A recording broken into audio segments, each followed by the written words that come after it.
এই যে অসহায় মানুষগুলোকে, ছাত্র পড়তে গিয়েছে, বাবা মার স্বপ্ন লালন করা ছাত্র, ছেলেটা ইঞ্জিনিয়ার হবে, ছেলেটা মেডিকেল সায়েন্সের পরে বড় একজন ডক্টর হবে, পিটায় মেরে ফেলে দিল তাকে। এত বড় সাহস! আর আমরা কিছুই বলতে পারলাম না, কিছু করলাম না। কি একটা অবস্থা চলছে! এগুলো যখন চলতে থাকবে একটা কওমের মধ্যে, আপনার মনে হয় যে আল্লাহর পক্ষ থেকে রহমত নেমে আসবে? লা ইলাহা ইল্লাল্লাহ বলা একজন মানুষ যদি বেঁচে থাকে, ওই একজন মানুষের সম্মানে আল্লাহ পাক কিয়ামত দিবেন ইনশাআল্লাহ। সে একজন মানুষকে এভাবে নির্মমভাবে পিটিয়ে মেরে ফেলো তোমরা। এখন মানুষকে পেটানো শুরু করেছো। নবীজি বলেছিলেন শেষ জামানায় দুই শ্রেণীর মানুষ আসবে, আমি এদেরকে দেখি নাই। নবীজি দেখেন নাই মানে 1400 বছর আগে ওরা ছিল না।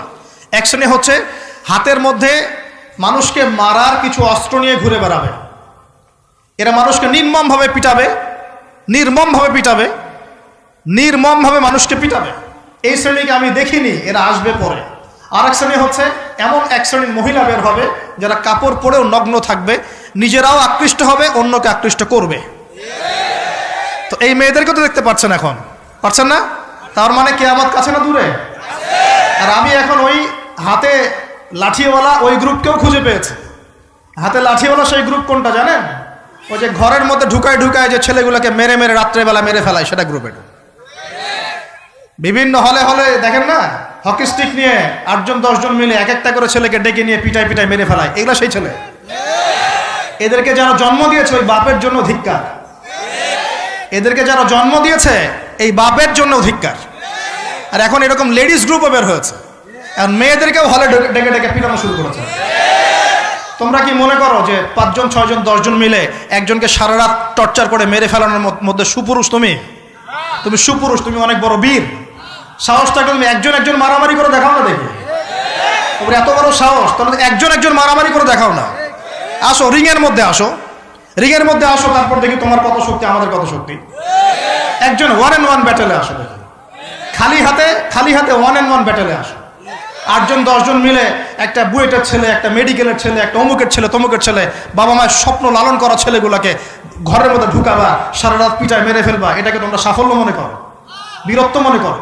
এই ছেলেগুলোকে জন্ম দিয়েছে যে পিতা মাতায়, এদের জন্য ধিক্কার আমার পক্ষ থেকে। আপনারা এইসব সন্তান জন্ম দিতে গেলেন কেন? খিদির আলাইহিস সালাম বেঁচে থাকলে ছোটবেলায় মেরে ফেলতো এদেরকে।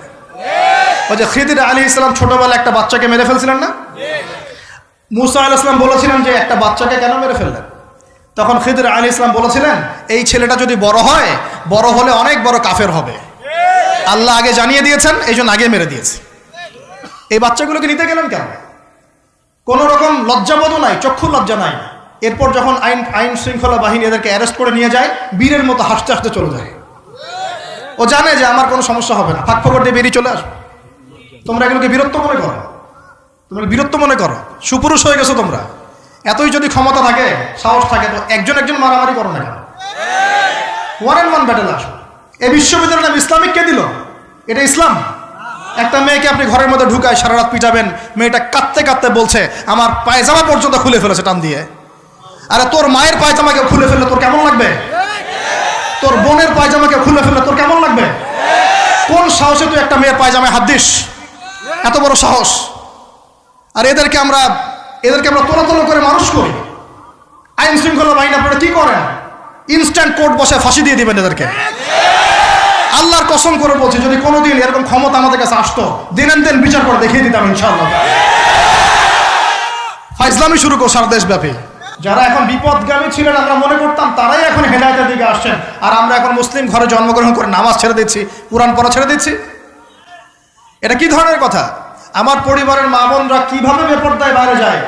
আমার পরিবারের কর্তা আমি কেমন করে আমার পরিবারের স্ত্রী সন্তান মেয়েরা বাইরে বেপরদায় যাবে? কিভাবে যাবে? আমি তো পরিবারের কর্তা, আমি পরিবারের স্বামী, আমার স্ত্রী কেমন করে বেপরদায় বাইরে যাবে? আমার ছেলে কেন নামাজ পড়বে না? নামাজ না পড়ে সে ভাত খাবে কিভাবে? নামাজ না পড়ে আমার পরিবারে আমার ছেলে ভাত খাবে কিভাবে? আমার মেয়ে কেমন করে ভাত খাবে? অতএব পরিবারটাকে শক্ত করেন, হালাল খান, সামাজিকভাবে ইসলামটাকে এগিয়ে নেন, ইনশাআল্লাহ দেখবেন একদিন বড় পরিসরে ইসলাম কায়েম হয়ে যাবে ইনশাআল্লাহ। আর আমরা কারোর জন্য বদদোয়া করবো না, আমরা দোয়া করবো আল্লাহ পাক যেন ঊর্ধ্বতন কর্তৃপক্ষ সবাইকে হেদায়েত দান করেন এবং অন্যায়ের বিরুদ্ধে দাঁড়ানোর তৌফিক দান করেন, এবং তাদের হাতে হলেও আল্লাহ পাক যেন ন্যায় প্রতিষ্ঠা করার তৌফিক দান করেন।